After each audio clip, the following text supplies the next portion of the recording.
ಸ್ನೇಹಿತರೆ ನಮಸ್ಕಾರ. ನಮ್ಮೂರ ಕೃಷಿಕ ಈ ಎಪಿಸೋಡ್ಗೆ ಮತ್ತೊಮ್ಮೆ ನಿಮ್ಮೆಲ್ಲರನ್ನು ಪ್ರೀತಿಯಿಂದ ಸ್ವಾಗತಿಸ್ತಾ, ಈ ಎಪಿಸೋಡ್ನಲ್ಲಿ ಕೂಡ ಮಂದಿರ ತೇಜಸ್ ಅವರ ಮನೆಯ ಆವರಣದಲ್ಲಿ ಇದ್ದೇನೆ. ಈ ಹಿಂದಿನ ಎಪಿಸೋಡ್ಗಳಲ್ಲಿ ಅವರ ಭತ್ತದ ಕೃಷಿ ಜೊತೆಗೆ ಜಾನುವಾರುಗಳು, ವಿಶೇಷವಾಗಿ ಎಮ್ಮೆ ಕೋಣಗಳ ಬಗ್ಗೆ ಮಾತಾಡಿದ್ವಿ. ಈ ಎಪಿಸೋಡ್ನಲ್ಲಿ ನಾವು ಒಬ್ಬ ಕೃಷಿಕ ಆಸಕ್ತಿಗಿದ್ದರೆ ಸಣ್ಣ ಪುಟ್ಟ ಜಾಗವನ್ನು ಕೂಡ ಖಾಲಿ ಬಿಡೋದಿಲ್ಲ ಅಂತೆ. ಅದು ನಾನು ಇಲ್ಲಿ ಬಂದಾಗ ಗೊತ್ತಾಯಿತು. ಯಾಕೆಂತ ಹೇಳಿದ್ರೆ, ನಾವು ಪ್ರತಿದಿನ ನಮ್ಮ ಮನೆಗೆ ನಿತ್ಯ ಬಳಕೆಗೆ ಬೇಕಂತ ತರಕಾರಿಗಳನ್ನ ಈಗಿನ ದಿನಗಳಲ್ಲಿ ಎಷ್ಟೇ ತೋಟ ಇದ್ದವರು ಕೂಡ ಮಾರುಕಟ್ಟೆಗೆ ಹೋಗಿ ತೆಗೆದುಕೊಳ್ತಾರೆ, ಸೂಪರ್ ಮಾರ್ಕೆಟ್ಗಳು ಹೋಗ್ತಾರೆ ಅಥವಾ ಸಂತೆ ವ್ಯಾಪಾರದಲ್ಲಿ ಪರ್ಚೇಸ್ ಮಾಡಿ ತರ್ತಾರೆ. ಆದರೆ ಇವರಲ್ಲಿ ಬಂದಾಗ ನನಗೆ ಕಂಡಿದ್ದು, ನಾವು ಹೂತೋಟವನ್ನು ಬೆಳಿತೇವೆ, ಹೂ ಗಿಡಗಳನ್ನು ಅಲಂಕಾರಕ್ಕಾಗಿ ಬೆಳಿತೇವೆ. ಅಲ್ಲೇ ಒಂದಷ್ಟು ಗ್ಯಾಪ್ ಜಾಗ ಇದ್ದರೆ ಅಲ್ಲಿ ತರಕಾರಿಯನ್ನು ಬೆಳೆದು ಅದನ್ನು ತಮ್ಮ ಮನೆ ಬಳಕೆಗೆ ಬಳಸ್ಬೋದು ಅನ್ನೋದು ಮಂದಿರ ತೇಜಸ್ ಅವರ ಮನೆಗೆ ಬಂದಾಗ ಗೊತ್ತಾಯಿತು. ತೇಜಸ್ಸಣ್ಣ, ನಾವು ಹಿಂದಿನ ಎಪಿಸೋಡ್ಗಳಲ್ಲಿ ಮಾತಾಡಿದ್ವಿ, ನಿಮ್ಮ ಭತ್ತದ ಕೃಷಿ ಹೊಸ ಪ್ರಯೋಗ ಮಾಡಿದ್ರಿ, ಅದರ ಬಗ್ಗೆ ಮಾತಾಡಿದ್ವಿ. ಅದರ ನಂತರ ನಿಮ್ಮ ಎಮ್ಮೆ ಕೋಣಗಳ ಬಗ್ಗೆ, ಹಸುಗಳ ಬಗ್ಗೆ ಮಾತಾಡಿದ್ವಿ. ಈಗ ಇಲ್ಲಿ ಬಂದಾಗ ತರಕಾರಿಗಳನ್ನ ನೋಡಿದ್ವಿ, ಬೇರೆ ಬೇರೆ ತರಕಾರಿಗಳು ನಿಮ್ಮ ಮನೆ ಪಕ್ಕದಲ್ಲೇ ಬೆಳ್ಕೊಂಡಿದ್ವಿ. ಏನಾದರೂ ಪಲ್ಯ ಮಾಡಬೇಕು, ಏನೋ ಮಾಡಬೇಕು ಅಂದರೆ ರಪ್ಪ ಬಂದು ಕುಯ್ಕೊಂಡು ಹೋಗಿ ಮಾಡ್ಬೋದು. ಈ ಆಸಕ್ತಿ ಹೇಗೆ, ಯಾವಾಗಿಂದ ಶುರು ಮಾಡಿದ್ವಿ ಈ ತರಕಾರಿ ಬೆಳೆದನ್ನ? ತರಕಾರಿ ಕೂಡ ಅಷ್ಟೇ, ಇದು ನನಗಿಂತ ನನ್ನ ತಂದೆಗೆ ಭಾಳ, ನಮ್ಮ ಅಜ್ಜನ ಕಾಲದಿಂದಲೂ ತರಕಾರಿ ಬೆಳೀತಾ ಇದ್ರು. ಮಧ್ಯದಲ್ಲಿ ಅಜ್ಜ ಎಷ್ಟು ಬೇಕೋ ಅಷ್ಟು ಮನೆ ಬಳಕೆಗೆ ಅಂತ ಬೆಳ್ಕೊಳ್ತಾ ಇದ್ರು. ತಂದೆ ಏಕ್ರೆಗಟ್ಲೆ ಮಾಡೋರು. ಅದು ನೋಡಿ ನೋಡಿ ನನಗೊಂಥರ ಬಿಡ್ದೋಗಿತ್ತು, ಸತ್ಯ ಹೇಳ್ಬೇಕು. ಏಕ್ರೆಗಟ್ಲೆ ಅದೆಲ್ಲ ನೂಕೋಲು ಮೂಲಂಗಿ ಎಲ್ಲ ಅಷ್ಟಷ್ಟು ಸೈಜ್ ಬರೋದು, ಆಮೇಲೆ 2 ರೂಪಾಯಿ 1 ರೂಪಾಯಿಗೆ ಮಾರೋದು, ಅದೊಂಥರ ಟೆನ್ಷನ್ನು. ತಂದೆ ಏನೋ ಬೆಳೆಸ್ತಿದ್ರು, ತಂದು ಮನೆಗೆ ತಂದು ಹಾಕ್ಬಿಡ್ತಿದ್ರು. ಅದನ್ನ ಇಲ್ಲಿಂದ ಖಾಲಿ ಮಾಡೋದು, ಖರ್ಚು ಅಮ್ಮ ಮಾಡ್ತಾ ಇದ್ರು. ಸೊ ಹಾಗಾಗಿ ಎಲ್ಲ ಮನೆಯವ್ರಿಗೆ ಕೂಡ ಒಂಥರ ಅದು, ಇವನ್ ನಾನು ಕೂಡ ಕೆಲವೊಂದು ಸಲ ತಗೊಂಡೋಗಿ ಎಲ್ಲೆಲ್ಲೋ ತಗೊಂಡೋಗಿ ಮಾರೋದು, ಸ್ವಲ್ಪ ಚಿಕ್ಕವನಿದ್ದಾಗ ಈ ರೀತಿ ಎಲ್ಲ ಮಾಡ್ತಾ ಇದ್ದೆ. ಹಾಗೆ ಅಷ್ಟರ ಮಟ್ಟಿಗೆ ಬೆಳೀತಾ ಇದ್ರು. ಆವಾಗೂ ಲಾಭ ಅಂತೂ ಖಂಡಿತ ಲಾಭನೇ, ಅದ್ರಲ್ಲಿ 2 ಮಾತಿಲ್ಲ. ಬಟ್ ಒಂಥರ ಟೆನ್ಷನು, ನಾನಂತೂ ಎಷ್ಟು ಮನೆಗೆ ಬೇಕು ಅಷ್ಟೇ ಬೆಳ್ಕೊಂಡ್ರೆ ಸಾಕಲ್ಲ ಅಂತ ನಾನು ಕೂಡ ಅದರಲ್ಲಿ ಆರ್ಗ್ಯೂ ಮಾಡ್ತಾ ಇದ್ದೆ. ಬಟ್ ಇತ್ತೀಚೆಗೆ ಏನಾಯಿತು ಅಂದರೆ, ಇವತ್ತಿನ ಒಂದು ಹೊರಗಿನ ಟೇಸ್ಟಿಗೂ ನಾವು ಬೆಳೆದಿದ್ದಕ್ಕೂ ನೋಡಿದ್ರೆ ತುಂಬ ಇದು ಟೇಸ್ಟ್ ಅಷ್ಟು ಚೆನ್ನಾಗಿ. ಹಾಗಾಗಿ ಇವಾಗ ತಂದೆಗೆ ಆಗಿದೆ, ತಂದೆಗೆ ಬೆಳೀಲಿಕ್ಕೆ ಆಗ್ತಾ ಇಲ್ಲ. ಸೊ ಅವರ ಮಾರ್ಗದರ್ಶನದಲ್ಲಿ ನಾನು ಇತ್ತೀಚೆಗೆ, ನಾವು ವರ್ಷದಲ್ಲಿ ಒಂದು 2 ಅಲ್ಲಿ ಸ್ವಲ್ಪ ಪಕ್ಕದಲ್ಲಿ ಸ್ವಲ್ಪ ಜಾಗ ಇದೆ, ಆ ಜಾಗ ತಂದೆಗೆ ಅಂತೇಳಿ ನಾನು ಅದ್ರಲ್ಲಿ ಏನು ಮಾಡಬೇಡ, ಹೂವಿನ ಗಿಡ ನಡಬೇಡ ಅಂತೇಳಿ, ಈಗ ನೀವು ಆಗಲೇ ನೋಡಿದ್ವಿ, ಅಷ್ಟು ಆಗಲ ಜಾಗನ ನೀನು ಇದಿಷ್ಟು ನನಗೆ ಬೇಕು ಅಂತ ತಂದೆ ಹೇಳ್ಬಿಟ್ಟಿದ್ರು. ಸೊ ಆ ಜಾಗನ ಹಾಗೆ ಇಟ್ಟಿದ್ದೇನೆ. ಅಲ್ಲಿ ತಂದೆಗೆ ಏನಾದರೂ ಅನುಕೂಲ ಆದರೆ ಅವ್ರು ಏನು ಖುಷಿ ಬರ್ತದೆ ಅದು ಮಾಡ್ತಾರೆ. ಇಲ್ಲ ಅಂದರೆ ಅಲ್ಲಿ ಅಷ್ಟಾಗಲ ಖಾಲಿ ಇದೆ ಅಂದರೆ ಅದಕ್ಕೀಗ ನಾನು ತಗೊಂಡೋಗಿ ತರಕಾರಿ ಹಾಕ್ತೀನಿ. ಈಗ ಇಲ್ಲಿ ಏನು ನೋಡ್ತಾ ಇದ್ದೀರಾ, ಇದು ನಾವೆಲ್ಲ ಈಗ ಮಾಮೂಲಿ ವರ್ಷಗಳು ಮಾಡುವಾಗೆ, ಆದರೆ ಈ ವರ್ಷ ಒಂದು ಸ್ವಲ್ಪ ಜಾಸ್ತಿ ಗಿಡನೇ ಸಿಕ್ತು ಅಂತ ಹೇಳಬೇಕು. ಆ್ಯಕ್ಚುಲಿ ನಮ್ಮ ಊರಿನವರೇ ಇಲ್ಲಿ ಉಮೇಶ ಅಂತೇಳಿ ಇದ್ದಾರೆ, ಭಾಳ ಒಳ್ಳೆ ಮನುಷ್ಯ, ಊರಲ್ಲಿ ಎಲ್ಲರವರಿಗೆ ಬೇಕಾದವರು. ಅವರು ಹೀಗೆ ಮಾರ್ಕೆಟಿಗೆ ಹೋದಾಗ ಏನೋ ಸ್ವಲ್ಪ ಒಂದು 4 ಗಿಡ ಅವರಿಗೇನೋ ಜಾಸ್ತಿ ಸಿಕ್ತಂತೆ, ತಂದು ನನಗೆ ಮೀನಂಗಡಿಯಲ್ಲಿ ಇದ್ದಾಗ ಅವರು ಮೀನಂಗಡಿಯಲ್ಲಿ ಕೊಟ್ಟದನ್ನು ನಾನು ನಮ್ಮ ಮಾಮೂಲಾಗಿ ಜಾಗದಲ್ಲಿ ನಾವು ಏನು ಬೇಕೋ ಅಲ್ಲಿ ನಾನು ನಟ್ಟೆ. ಉಳಿದಿದ್ದನ್ನು ಏನು ಮಾಡೋದು ಅಂತ ನಾನು ಯೋಚನೆ ನೋಡಿದ ನಂತರ ನನಗೆ ಅನಿಸಿದ್ದು, ಇಲ್ಲಿ ಎಲ್ಲ ಕೂಡ ಹೂವಿನ ಪಾತಿಯಲ್ಲಿ ಹೇಗಿದ್ರೂ ಕೂಡ ಹೂವಿನ ಗಿಡಕ್ಕೆ ನನ್ನ ಶ್ರೀಮತಿ ಇರ್ಬೋದು, ನನ್ನ ತಾಯಿ ಇರ್ಬೋದು, ನನ್ನ ಮನೇಲಿ ಇರುವಂಥ ಸರ್ವೆಂಟ್ಗಳಿರ್ಬೋದು, ಯಾರಾದರೂ ಹೂವಿನ ಜ್ಯೂಸ್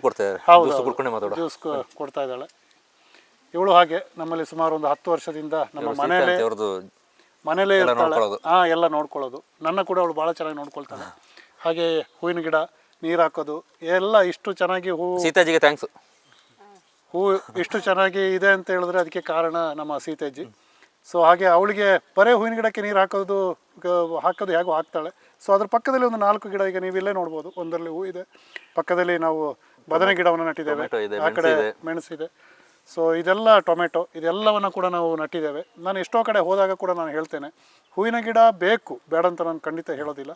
ಅದರ ಜೊತೆಯಲ್ಲಿ ತರಕಾರಿಯನ್ನು ಕೂಡ ನಡಿ. ಅದು ಎಷ್ಟೋ ನಮಗೆ, ನೀವು ಹೇಳಿದಾಗೆ ಅಡುಗೆ ರೂಮು ಪಕ್ಕದಲ್ಲೇ ಇರೋದು. ಏನಾದರೂ ಬೇಕು ಅಂದರೆ ಸಡನ್ನಾಗಿ ಹೋಗಿ ಒಂದು 4 ಏನೋ ತರಕಾರಿಯನ್ನು ಕುಯ್ದು ಬಂದು. ಹೂಗಳು ಮನಸ್ಸಿಗೆ ಖುಷಿ ಕೊಡುತ್ತೆ, ಹೌದು. ತರಕಾರಿಗಳು ದೇಹಕ್ಕೆ ಒಳ್ಳೇದು ಮಾಡುತ್ತೆ, ಸಾವಯವವಾಗಿ ಬೆಳೆದ್ರೆ.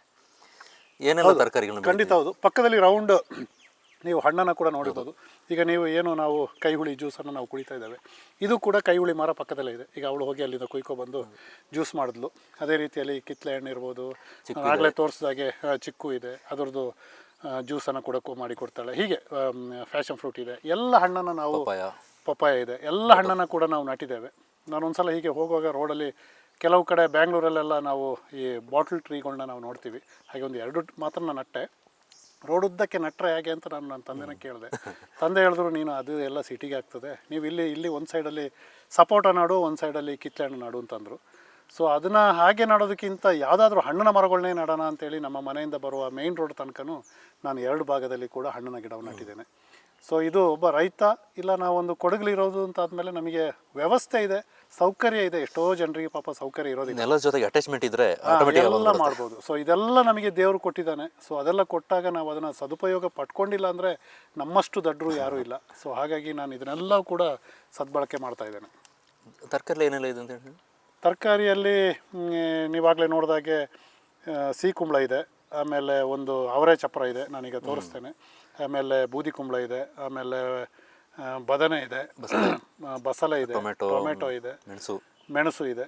ಹೀಗೆ ಒಂದು 10 ಗಿಡ ನಟ್ಟರು ಸಾಕು. ಈಗ ನಮ್ಮದು ಆ್ಯಕ್ಚುಲಿ ಸ್ವಲ್ಪ ಜಾಸ್ತಿ ಇದೆ, ಈಗ ಇಷ್ಟು ಬೇಕು ಅಂತೇ ಇಲ್ಲ. ನೀವು ಒಂದು 10 ಗಿಡ ನಟ್ಟರೆ ಆ ಕೆಲವು ಗಿಡವನ್ನು ಈ ಬದನೆ ಎಲ್ಲ ನೀವು ಕಟ್ ಮಾಡ್ಕೊಂಡು ಹೋದರೆ ಪುನಃ ಅದು ಚಿಗುರು ಬಂದು ಪುನಃ ಅದಲ್ಲಿ ಕಾಯನ್ನು ಕೊಡ್ತದೆ. ಇದಕ್ಕೆಲ್ಲ ಒಂದೊಂದು ಹಿಡಿ ಸಗಣಿ ಗೊಬ್ಬರ ಬೇಕಾಗುತ್ತೆ. ಹಾಕಿದಾಗ ತುಂಬ ಚೆನ್ನಾಗಿರ್ತದೆ. ಅದರ ರುಚಿ ಕೂಡ ಅಷ್ಟು ಚೆಂದ. ನಾವೇನು ಸಂತೆಯಲ್ಲಿ ನಾವು ತಗೊಂಡು ತಿಂತೇವೆ ಅದರ 10 ಪಟ್ಟು ರುಚಿ ಇರುತ್ತೆ. ನಿಮಗೆ ಅಷ್ಟು ಟೇಸ್ಟು, ರುಚಿಯ ಜೊತೆಗೆ ದೇಹಕ್ಕೆ ಪೌಷ್ಟಿಕಾಂಶ ಕೂಡ ಅಷ್ಟೇ ಭಾಳ ಇದೆ. ಸೊ ಹಾಗಾಗಿ ಏನಿಲ್ಲಾದರೂ ಕೂಡ ಒಂದು 5 ಗಿಡ ಆದರೂ ಅಟ್ಲೀಸ್ಟ್ ಮನೇಲಿ ನಟ್ಕೊಳ್ಳಿ ಅಂತ. ಅದಾದರೆ ನಾವು ಎಲ್ಲರಿಗೂ ಕೂಡ ನಡ್ಬೋದು. ಸಿಟಿಯಲ್ಲಿ ಇರೋರಿಗೂ ನಡ್ಲಿಕ್ಕೆ ಏನು ಪ್ರಾಬ್ಲಮ್ ಇಲ್ಲ. ಸೊ ಅವರು ಕೂಡ ಅದನ್ನು ನಟ್ಕೊಂಡು ಬೆಳೆಸ್ಬೋದು. ನಿಮಗೆ ನಿಮ್ಮ ಬಳಕೆಗೆ ಬಳಸ್ಕೊಂಡು ಮಿಕ್ಕುತ್ತು ಅಂತ ಅದು ಖಂಡಿತ ಹೌದು. ನಾವು ಬರುವ ನೆಂಟರುಗಳಿಗೆ ಕೂಡ ನಾವು ಕೊಡ್ತೇವೆ. ಸೊ ಅಷ್ಟು ನಮಗೆ ಉಳಿಯುತ್ತೆ.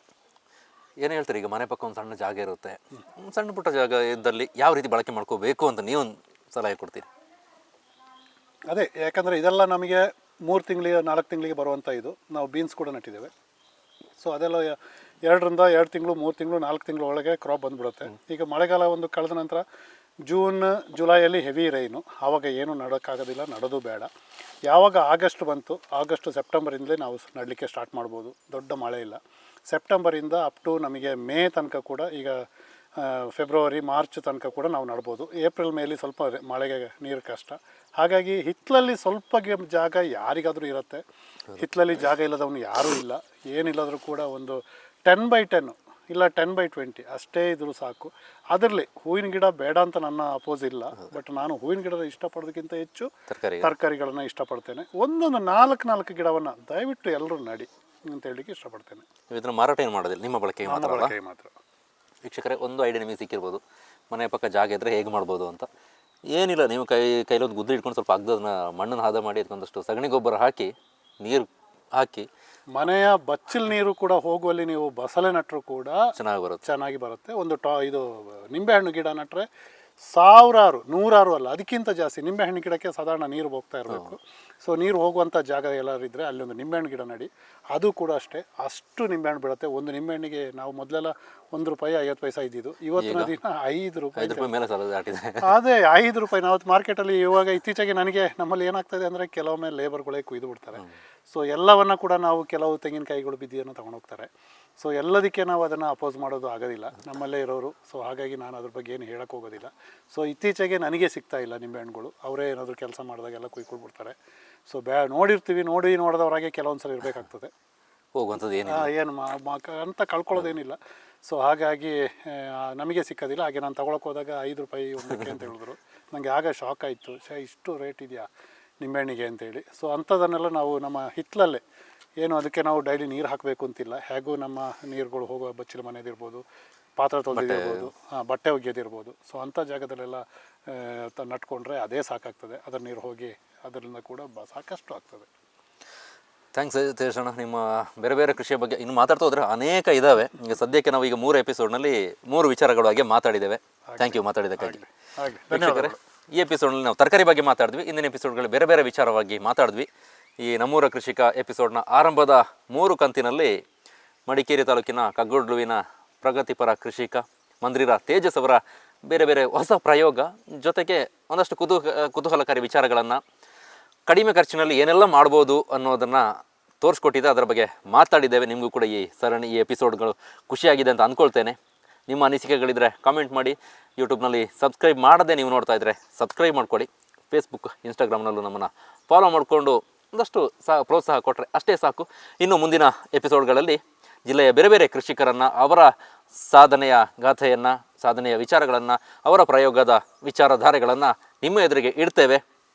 ಪ್ರೋತ್ಸಾಹ ನಿರಂತರವಾಗಿ ಇರುತ್ತೆ ಅಂತ ನಾನು ಅಂದ್ಕೊಳ್ತೇನೆ. ಈ ಕಾರ್ಯಕ್ರಮವನ್ನು ನೋಡಿದ್ದಕ್ಕಾಗಿ ಪ್ರೀತಿಯ ಧನ್ಯವಾದಗಳು. Thank you very much.